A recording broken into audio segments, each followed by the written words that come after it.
हमारे चैनल को अवश्य सब्सक्राइब करें और नए अपडेट्स सबसे पहले पाने के लिए इस बेल बटन को दबाना न भूलें। जे रामेश्वर धाकड़ जे विकास धाकड़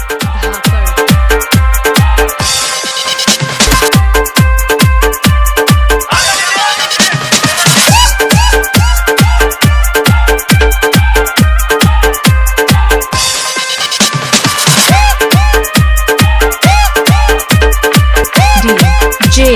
रामेश्वर धाकड़ डीजे विकास धाकड़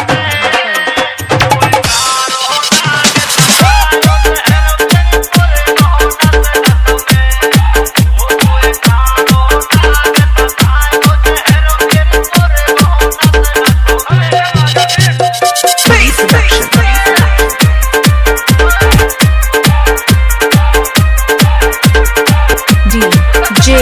रामेश्वर धाकड़ जे विकास धाकड़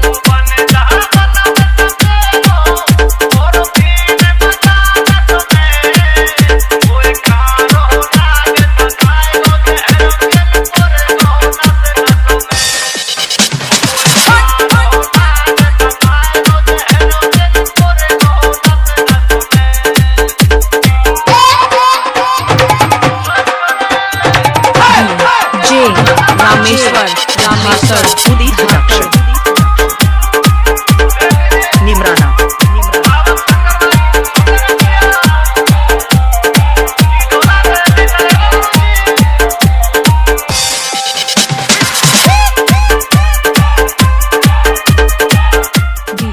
जे विकास धाकड़